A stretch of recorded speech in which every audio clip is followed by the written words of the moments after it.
Salvation Army in Baton Rouge is working double duty to serve as a cooling center for folks in need, but in order to fully serve them, they could actually use some help from you. We have Matthew James from the Salvation Army joining us tonight. Matthew, you're the housing director over there. Thanks so much for joining us. Yes, ma'am. So tell us what you guys need. The biggest thing we need right now, we need Gatorade, we need water, hygiene products like toothpaste, deodorant. I mean, even bed sheets at this point, because we're going over our normal numbers to actually try to serve more people. Because turning somebody away just because you run out of beds it's not even a question right now.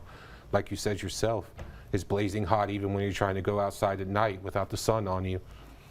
That's why we're working the way we are, just to try to serve as much as we can. And that's why we're coming here trying to reach out for some help. Because in times like this, communities come together. Communities find a chance to really dig deep and find that love for one another.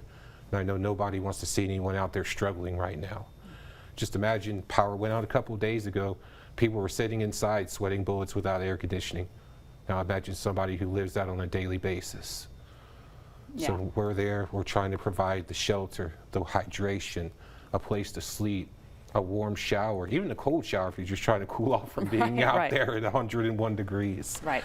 So the Center of Hope, you guys are opening that up during kind of the worst part of that day, that early afternoon from 11 to 4. So how does that work if maybe somebody needs to get to you guys to seek that relief? All they got to do is walk up.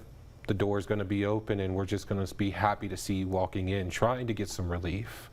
It doesn't matter who you are right now. We're not worried about any of that. If you're just trying to get up and get out of there, our doors are open to you. And so if folks are perhaps not in a bad situation, but they've got some extra resources and they're able to help out, what's the best way to do that? What's the best way to get to you guys?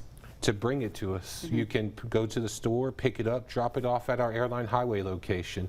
I know for years people knew it as being the home of our thrift store. We're still in the same spot. You just come right down Maribel behind the building. We're right there. All right, so Matthew, anything else that you want folks to take home tonight? Consider being in these people's shoes out there, because it's hard enough when you're trying to get it back on your feet, but when you're trying to go out there, beat the pavement, find work and survive 101 to 110 degrees with a heat index, they just need a little bit of love and consideration. We all do. But now is the most important time that we do remember we have God right here. So let's show it. All right, Salvation Army doing some great work, helping out folks in need and making sure everybody stays cool in this dangerous heat. Matthew, thanks so much for joining us, and we'll have that information for you as well, folks, on WAP.com.